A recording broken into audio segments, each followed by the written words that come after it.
A Sally adotou o Tyson? Percy com ciúme da Annabeth? Um aprofundamento entre a Talia e a relação que ela tem com a Annabeth? A segunda temporada de Percy Jackson chegou e vamos conversar um pouco sobre o primeiro episódio dessa nova aventura. Eu me chamo Maria Marie e sejam bem-vindos ao Grupo Semideuses. A segunda temporada de Percy Jackson finalmente saiu, Semideuses. Estávamos morrendo de ansiedade para assistir, mas agora ela já está entre nós, então vamos conversar um pouco sobre isso. Mas lembrando, alerta de spoiler, se você ainda não assistiu os episódios da segunda temporada, vai lá, vai na Disney Plus assistir, depois volta aqui no vídeo pra conversar um pouco com a gente. Já começamos essa segunda temporada conhecendo um pouco mais da nova personagem da Alyson, que ao que é mostrado pra gente é como se fosse uma subgeneral do Luke.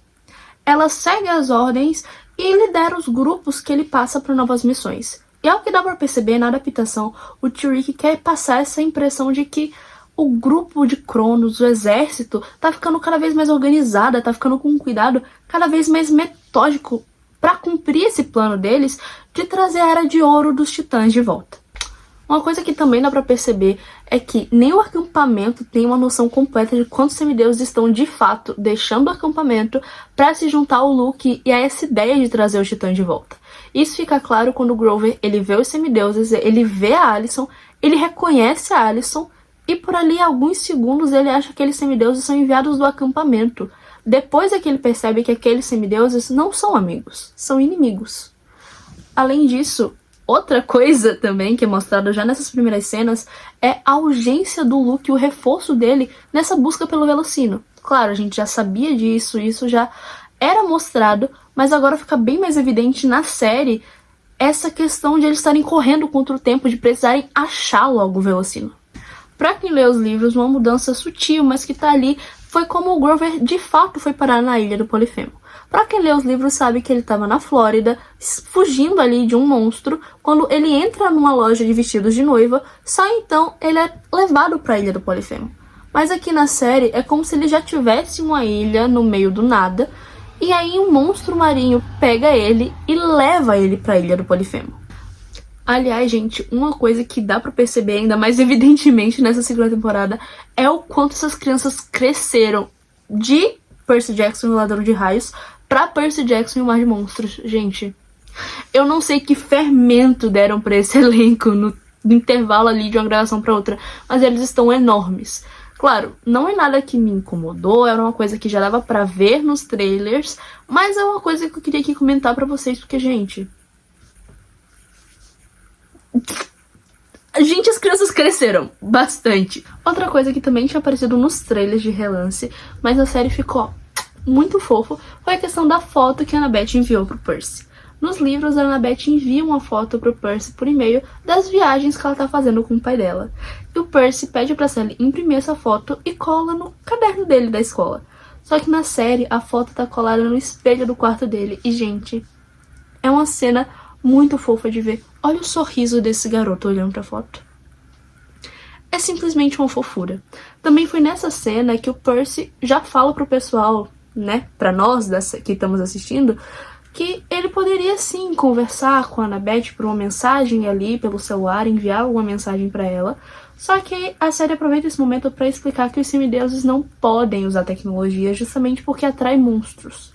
Então, a série foi bem esperta em já colocar isso logo de cara, porque na época que os livros foram lançados, não era tão comum assim você ficar enviando mensagem pelo celular ou pela internet, já que era algo com um acesso mais difícil. Mas hoje em dia é muito comum. Aí a série já trouxe a explicação logo de cara pra gente entender o porquê, de fato, eles não resolveram nada só com um telefonema. Agora vamos falar de forma um pouco mais aberta sobre as adaptações nessa segunda temporada de Percy Jackson. Algumas já foram mostradas no trailer e até explicadas, mas a boa parte não. E, claro, tiveram adaptações no primeiro episódio e no segundo, só que a gente vai aqui falar sobre o primeiro. A primeira, que dá pra ver logo de cara, foi essa questão da urgência da busca pelo Velocino, foi o desaparecimento do Grover, que teve essa mudancinha sutil ali, nada que deu um impacto muito grande na série, mas que tá ali. E a segunda foi a introdução de um personagem muito amado pelos fãs, que é o Tyson. O personagem do Tyson nos livros é mostrado como um amigo desengonçado do Percy, que tá ali, que infelizmente vive nas ruas, e a Sally luta com a assistente social para fazer alguma coisa referente ao Tyson, mas nenhum dos dois sabe que ele é um ciclope. Nenhum dos dois percebe por causa da névoa. Nenhum dos dois tem essa visão ali. E só é falado que ele é um ciclope quando a Annabeth chega para conversar com o Percy e ela explica para ele que é um ciclope. Inclusive ela pergunta para ele: nossa, mas você não viu? Você ainda não percebeu? E só aí temos a revelação que ele é uma criatura mitológica, é um monstro. Aqui na série não. Aqui na série desde cara já mostra que é tanto a Sally quanto o Percy sabiam que ele era um ciclope, que ele vivia ali em um abrigo para sem-tetos, e a série mostra a Sally basicamente adotando o Tyson. Ela acolhe ele e ele mora junto com o Percy e com a Sally. Pra mim, essa questão do Percy já morar ali com o Tyson, com a Sally, dá um paralelo muito grande com a questão dos dois serem irmãos. Porque até então, os dois não sabem que são irmãos, o Percy não faz ideia que o Tyson também é filho de Poseidon, mas ali já traz esse sentimento de irmandade pros dois, justamente pela Sally ter adotado o Tyson. Então, pra mim foi uma sacada muito boa e muito genial, até porque a Sally é uma mulher que é muito boa, que tem um bom coração.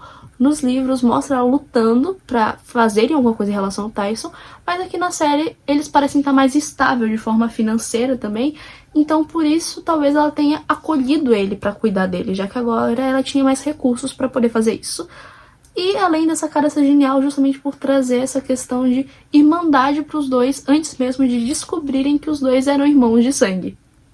Isso pra mim foi muito bom e trouxe um toque mais emocional para a relação deles, aproximou eles logo de cara. E junto com isso também vem outra alteração, que é justamente a forma como eles vão pro acampamento. Nos livros, eles vão pro acampamento depois do primeiro dia de aula. Eles chegam aí pra escola, são atacados por monstros e fogem da escola depois de dar toda uma confusão. E aí temos a revelação de que o dia todo, uma parte do dia pelo menos, a Annabeth estava seguindo o Percy, espionando ele com o boné da invisibilidade.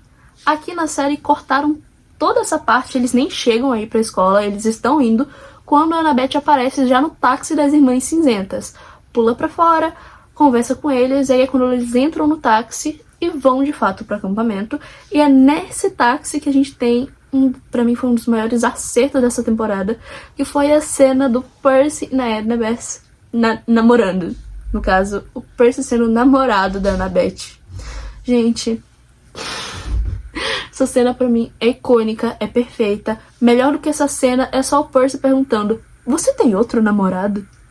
Reparem que ele não falou: você tem um namorado? Não, quando citam o outro rapaz que ela tem sonhos, ele pergunta: você tem outro?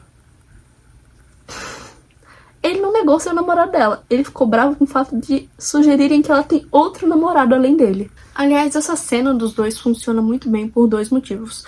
O primeiro foi por mostrar o Percy enciumado, mesmo que de forma inconsciente. Isso pra mim, perfeito, claro, por motivos óbvios. E o segundo é porque as Irmãs Cinzentas soltam justamente um detalhezinho aí. Que esse segundo namorado, essa segunda pessoa com quem a Annabeth anda sonhando, é o Luke. Nota extra da edição. Pra mim, é o Luke. Pra mim faz muito sentido ser o Luke. Porque vamos ser honestos, gente. Essa descrição é basicamente o Luke.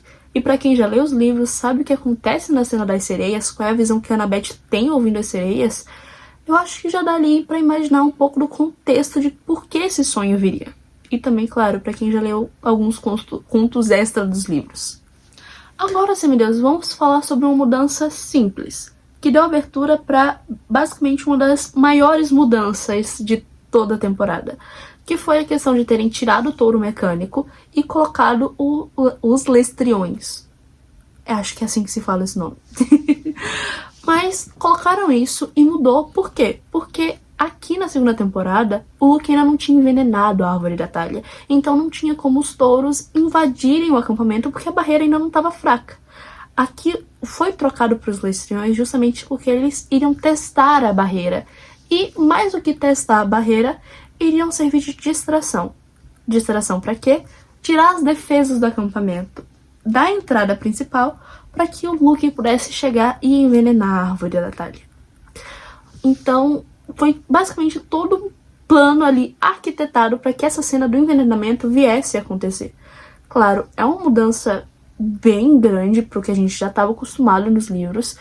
E eu confesso que no começo eu também fiquei bastante confusa do porquê fariam isso, qual o contexto, mas observando na série, ficou uma mudança boa, bem diferente do que a gente leu, mas serviu de uma mudança boa e também para aprofundar a relação da Annabeth, do Luke e da Talia.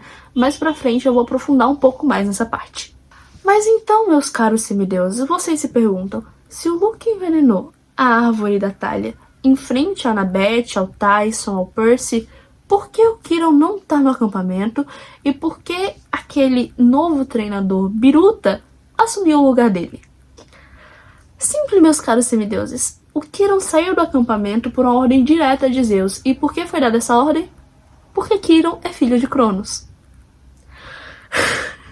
Sim, Quirrell foi expulso do acampamento por ter um parentesco ali direto com Cronos.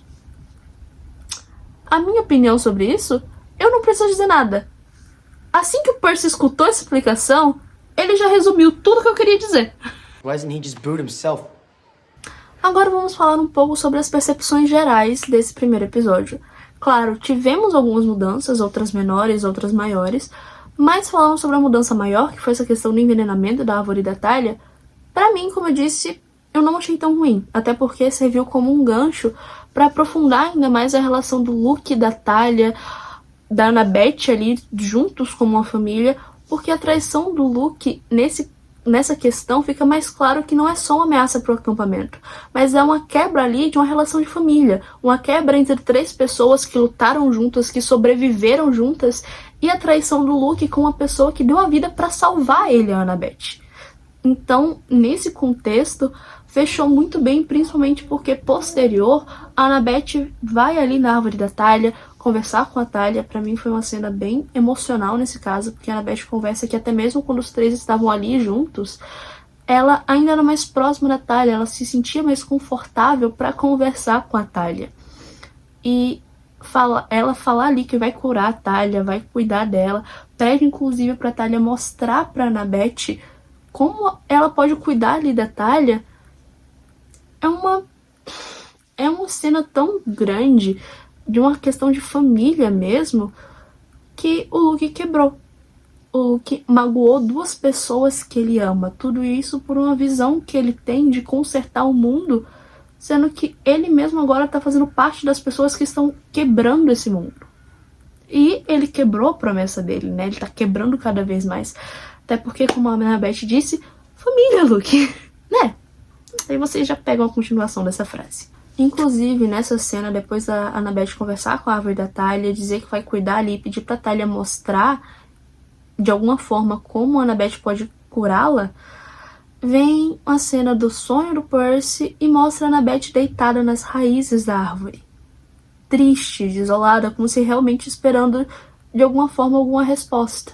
Como se a árvore pudesse dar algum sinal.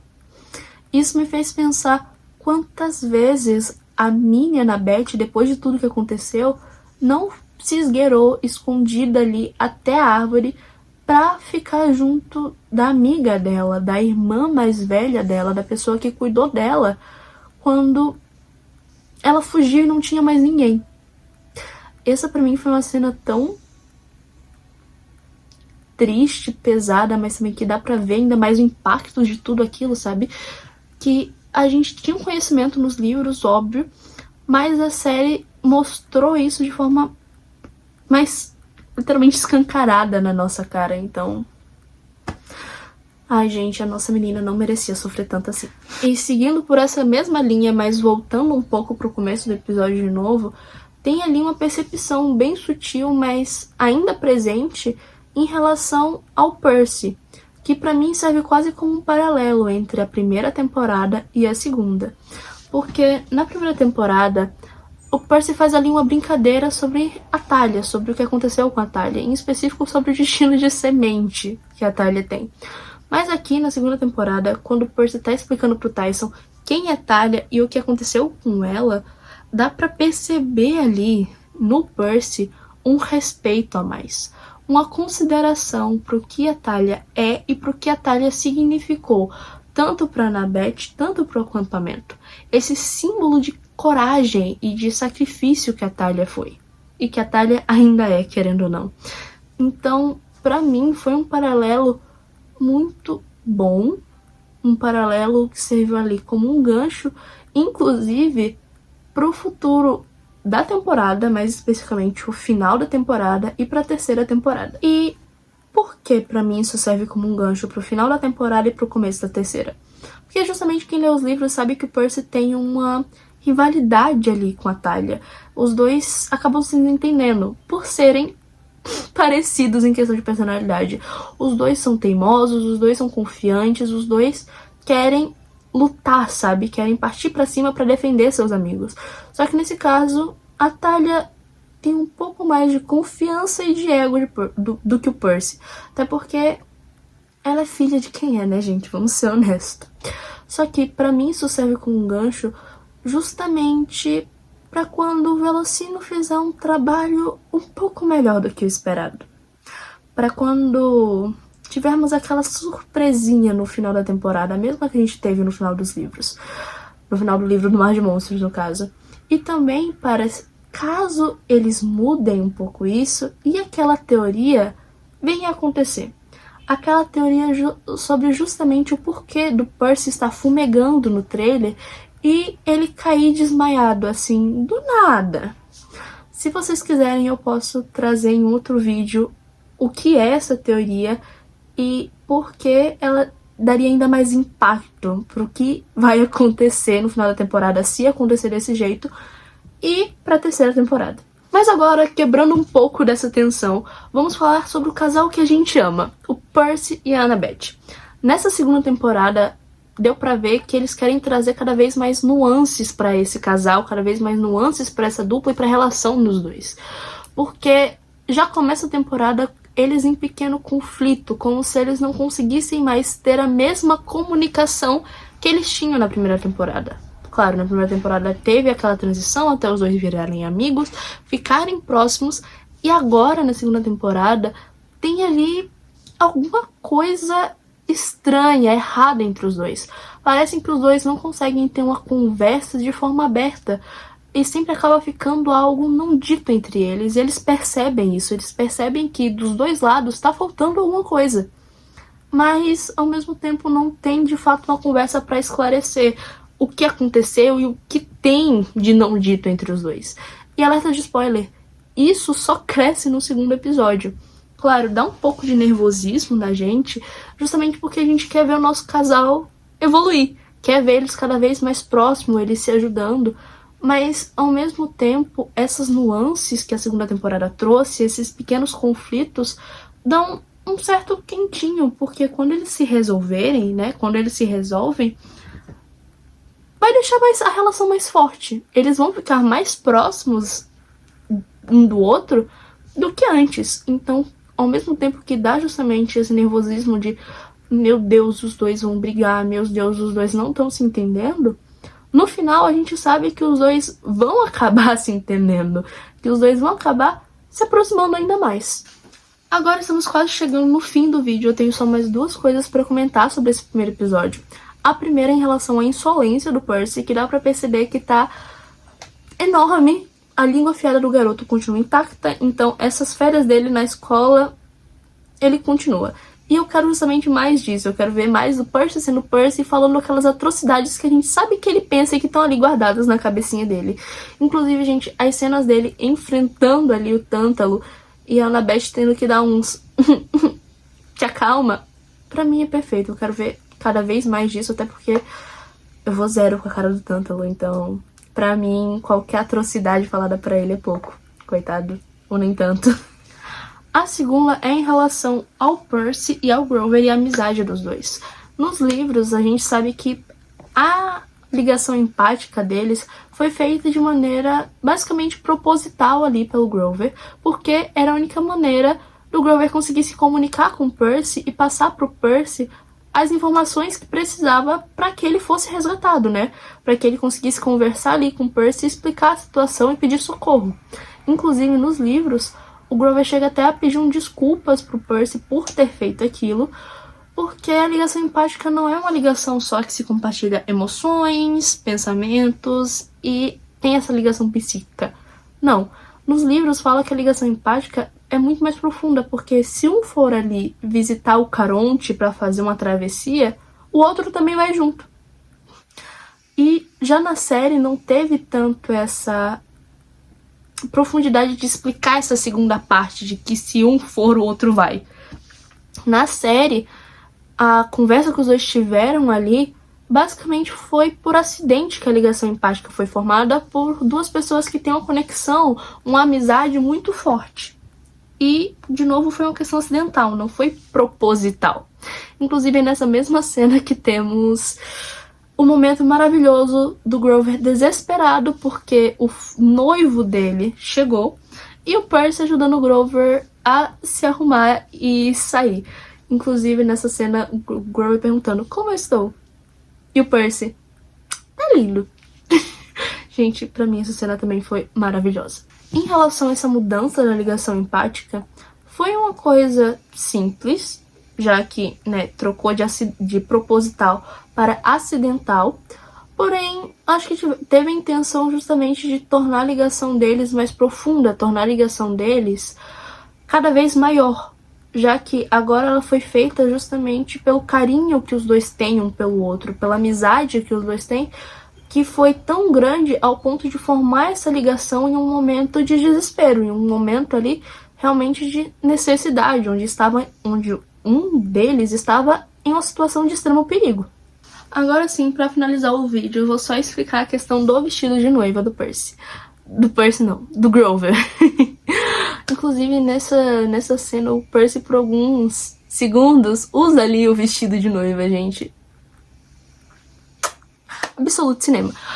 Mas teve uma adaptação também nessa parte, já que no começo mudou. No Grover estava na Flórida, nos livros, e foi levado para a ilha. Aqui não, na série não, no caso. O Grover estava numa ilha e foi levado até a ilha do Polifemo por um monstro marinho. Então, como na série o Grover não estava na Flórida, ele fala que achou esse vestido de noiva em um naufrágio. E tá ali usando para se disfarçar de noiva ciclope para arrumar tempo do Percy e resgatá-lo. Já nos livros, justamente por ele estar na Flórida, ele acaba se escondendo em uma loja de vestido de noiva, no momento, na loja de Boutique Nupcial Santo Agostinho, na Flórida. E ali mesmo ele acaba pegando esse vestido e aí, quando é levado para a ilha do Polifemo, ele se finge de noiva. Tivemos essa mudança, foi sutil, de novo, não traz um grande impacto, mas eu achei interessante darem essa justificativa de onde ele tirou um vestido de noiva do nada. Foi esse o vídeo de hoje, gente. Eu espero que vocês tenham gostado. Deixem aqui embaixo nos comentários o que vocês acharam. E deixem aqui nos comentários também se eu acabei esquecendo de comentar alguma coisa, tanto nos livros, tanto nas séries, ou alguma teoria de vocês que eu prometo trazer no próximo vídeo e falar mais sobre. Inclusive, essa semana saíram 2 episódios, o primeiro e o segundo. Fiquem de olho que já nos próximos dias eu vou lançar a parte 2 com a review do segundo episódio. Foi isso, gente. Foi um prazer estar aqui com vocês. Tchau, semideuses, e até mais!